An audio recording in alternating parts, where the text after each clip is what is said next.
For 15 years, I kept telling everyone I was going to be an astronaut. No one believed me until it happened.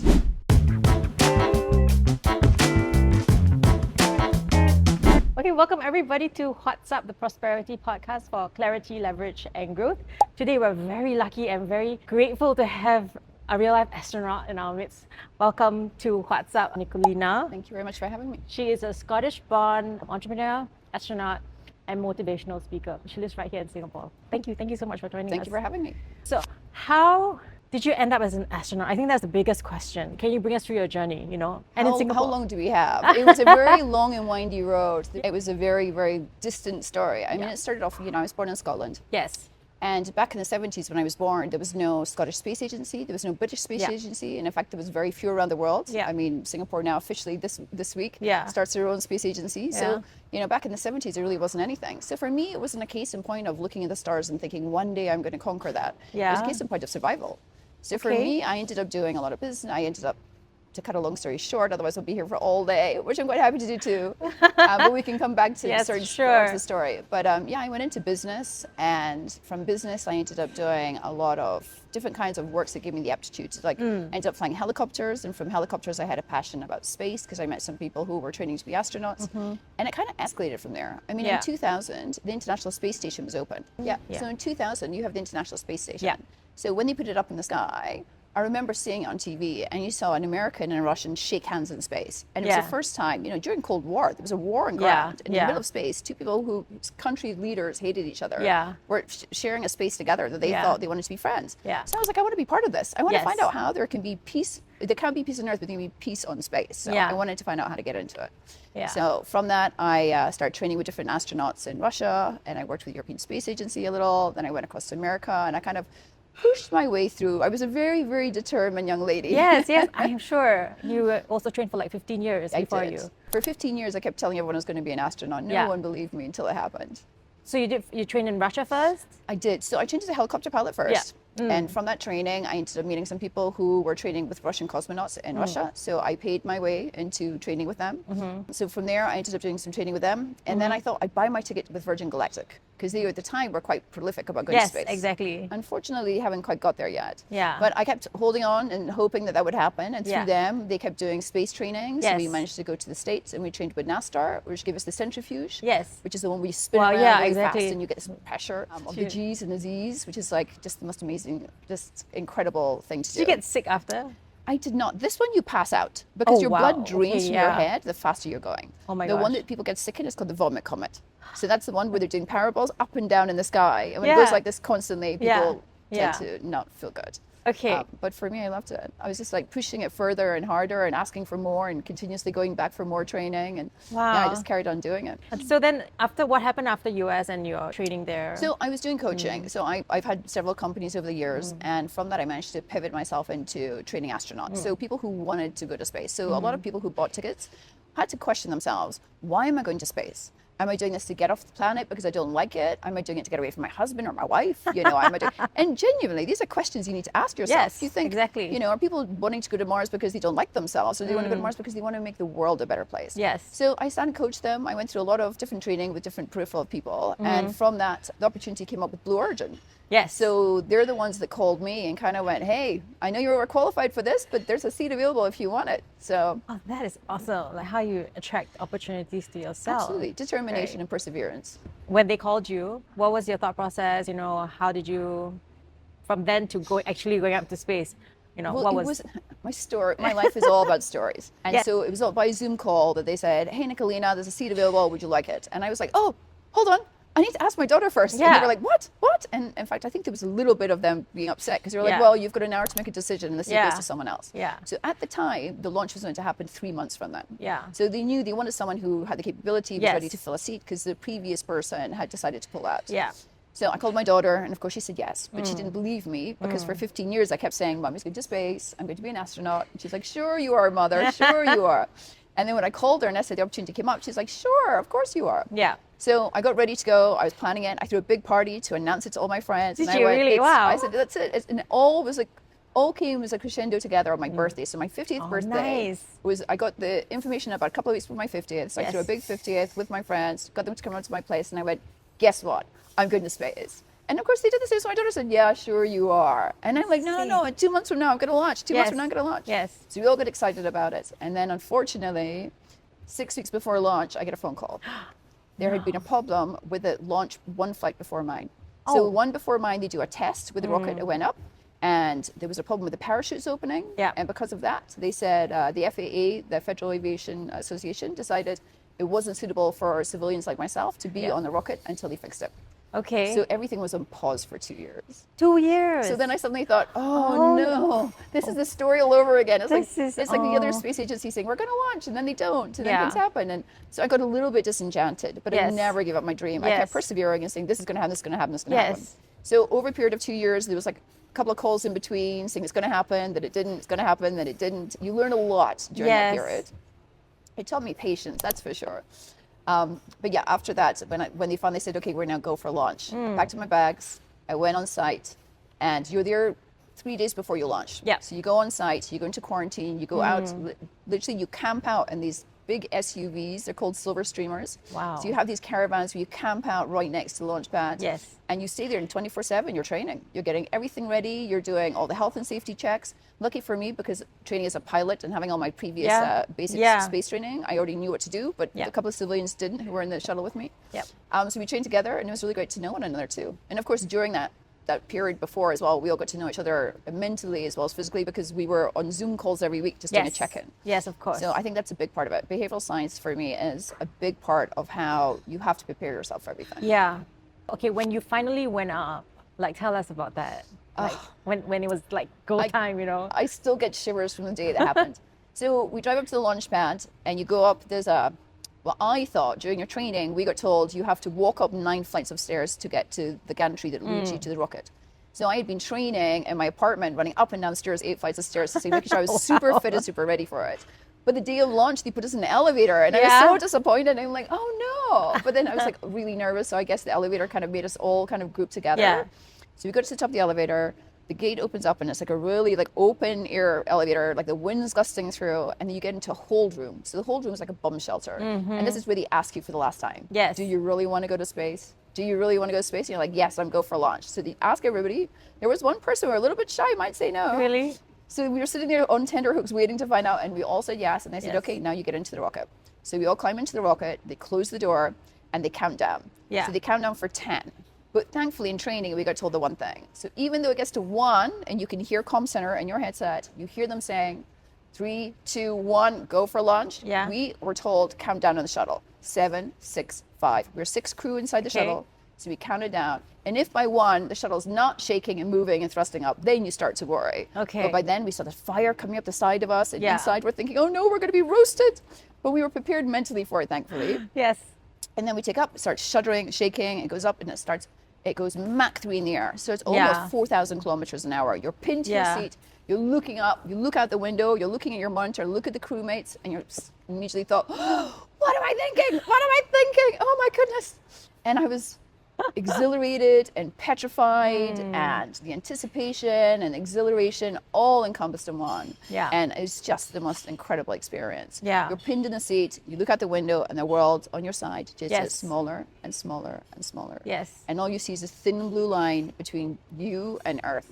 And that's the only thing that saves us from, that saves the whole atmosphere. Yes. That's what we live by. Exactly. And so I was overwhelmed with just started crying. I was emotional. I kept saying for all those little girls out there who thought they could achieve nothing, I'm proof that you can. Yeah. It was just the most incredible experience. Yeah. How did that experience, looking down on Earth, change your perspective, if any, It changed everything. It was extremely humbling. Yes. It made me pivot my whole idea and ethos about, I'm very self-sufficient and very self-driven. And now it's about not just being a solo entrepreneur, it's about making sure I'm more sustainable entrepreneur, that everybody around me, we can work together. Yes. And that was more important. Like it really was. I felt so tiny and minuscule. When you see how the world below and then there's this tiny speck of space dust in the sky floating around, I was thinking, okay, we just need to be more impactful. Yeah. We need to I felt I'm here for a greater purpose. Yeah. I felt it's really important to utilize my story for greater good. Yeah. Okay.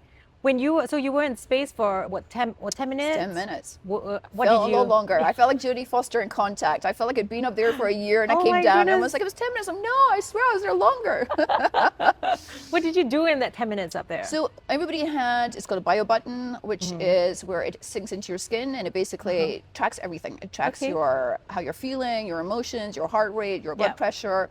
So you're doing a lot of physical tracking. We were doing mental tracking. We were working out our bloods beforehand, after. Some people were doing NASA experiments of tying knots and ropes.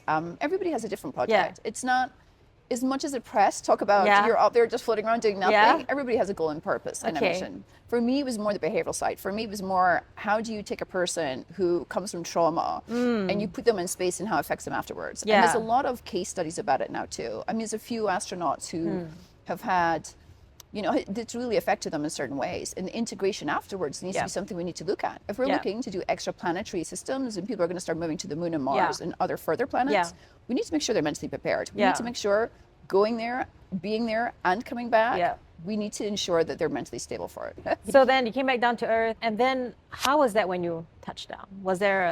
How did you feel? Well, when you come, the re-entry into Earth is the hardest. So when you're going up, I think it's because we're so full of adrenaline and we're so excited and it's the mission and drive and you're floating in space, and when all that happens, when you're then told, please now put your seatbelts back on, you clasp your seatbelts and you start getting pulled back into Earth's gravity. It's hard. You get really, it's like this vortex you get sucked into, and it's a bumpy ride coming down. Yeah.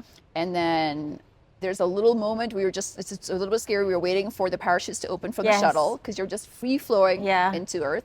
And then when the parachutes open, you're like, okay, I know I'm going to be fine. And you drift down slowly. And then when you hit the ground, you hit the ground with a thud, quite literally. The seats are amazing. They're custom-made seats that have this great suspension system underneath. But even with that, you still feel it, and you're still sitting there. And you hit the ground with a thud, literally. And you sit and think, what now? Yeah. So, we all were hugging. I was crying. Well, most of us were crying. We were just saying things that were coming out the top of our head at the time. Yeah. And our whole capsule, it has like 20 cameras inside. We had GoPros on our wrists. So everybody was filming every single, even the ugly side of us are all being filmed. It was like, oh, my chin's not looking great. If only I'd known. But it was incredible. It was incredible. Wow. Okay. We'll get into the business discussion right now. Okay. So can you share with us the start of your business journey? Like, how did you become an entrepreneur?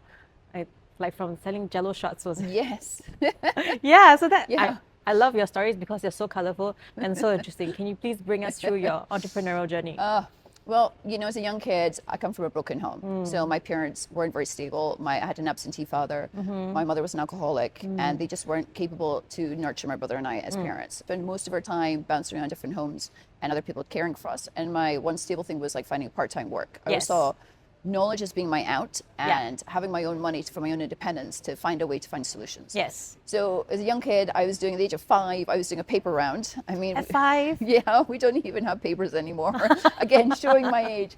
But and it's called the Green Post. It was like a gambling thing that they had for people who were gambling. Whenever they had horse races, they would print it on this paper and you deliver it the next morning, and so they could get their horse racing results and go and get their winnings. So I learned very fast how to watch people's attitude and how to hustle people for more money. So I'd be like, I'll deliver your paper first, so you get to find out who wins first before your friends do, and then you can gamble against them to see who wins. So at such a young age, I was already hustling people. And then when I started getting older, I was working like in a corner shop, and I was doing little bits and pieces. And when I was 16, I went to London. So when I got on a train and said my goodbyes, and did not look back. It was just forward motion. Yeah. And I went to London and I studied at King's College for a while. And so when I was there, I still had to make money. I mean, there's one thing getting into school, it's quite another to live. Yes. So I modeled part-time. I got scouted by a modeling agency because I'm quite tall. Yes, you are beautiful. And you have to remember, thank you. You have to remember too, I was, because I was quite poor. I come from a very disadvantaged background. I didn't eat. So I was completely anorexic. So I looked like a total model, I was like skin and bone and like super tall. And they were like, oh, perfect. Completely emaciated. So I did modeling part-time and I got scouted by people to do that. But it still wasn't enough money. And you can't rely on that all the time. Yeah. And so I liked to party when I was quite young. So when I was in London, raves were quite popular in the 80s, and it became quite a thing. And so for me, I was trying to find out what to do to make a bit of money and hustle. And so I decided to do, because I wanted to drink and you couldn't bring alcohol in. So I thought if I make them into jelly, it's food. Yeah. So I made these tiny little tubs of Jello shots, and I made crates and crates of them. My friend drove this car, and I would turn up and we'd open the back of the car and we'd sell these Jello shots for like £1 a shot. But then the police came and said, no.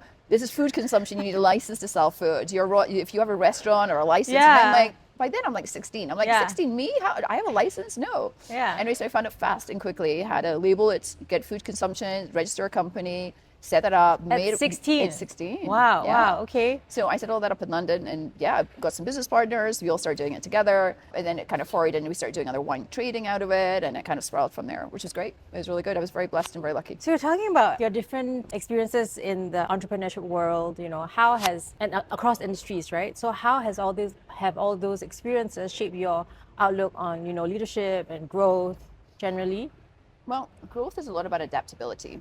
So every industry I've been in, I've recognized my challenges and realized, like, as soon as it goes to a certain point and I start being disenchanted by it, or I'm not feeling fulfilled by it anymore, or it's beyond my capability, then I realize it's then in turn to like take a step back and let someone else lead.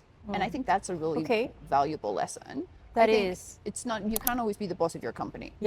Some things I'm really great at. I'm not a full Renaissance woman. I can't do everything all the time.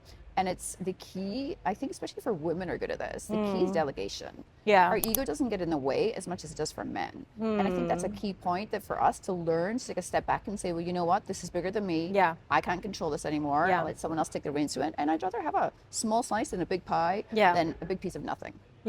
Okay, I think that's really insightful. And the whole point about knowing when to step back, I think that is key, especially if you want to grow something that is beyond yourself. Absolutely. Right? Okay.